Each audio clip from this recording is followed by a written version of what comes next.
November 7th, Daily Devotional from the Heart by Ellen G. White, The Church to Advance God's Work.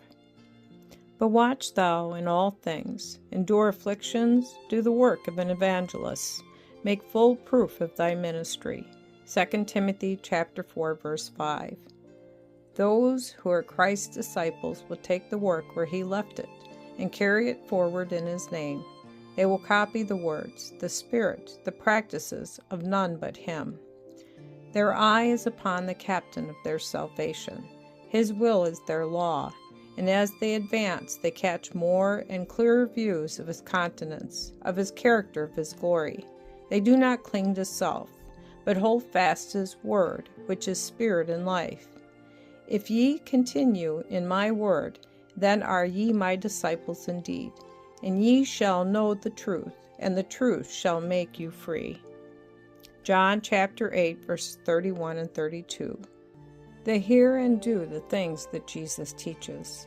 In the church is work for all who love God and keep his commandments. The profession people may make is not certain evidence that they are Christians. The words they may speak give no surety that they are converted. Hear the words of Christ. Why call ye me Lord, Lord, and do not the things which I say? Luke chapter 6, verse 46. Unless the daily life conforms to the will and works of Christ, no one can establish a claim to be a child of God, an heir of heaven. There is a legal religion, which the Pharisees had, but such a religion does not give to the world a Christ-like example. It does not represent Christ's character. Those who have Christ abiding in the heart will work the works of Christ. Such are entitled to all the promises of his word. Becoming one with Christ, they do the will of God and exhibit the riches of his grace. Then shalt thou call, and the Lord shall answer. Thou shalt cry, and he shall say, Here I am. O precious promise! And if thou draw out thy soul to the hungry, and satisfy the afflicted soul, then shall thy light rise in obscurity, and thy darkness be as the noonday.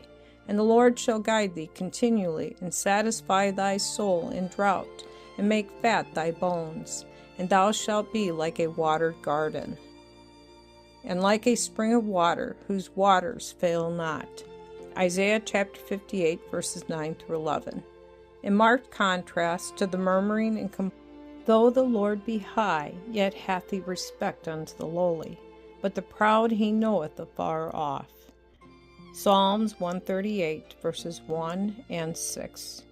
Then let not a semblance of pride or self-importance be cherished, for it will crowd Jesus out of the heart, and the vacuum will be filled with the attributes of Satan.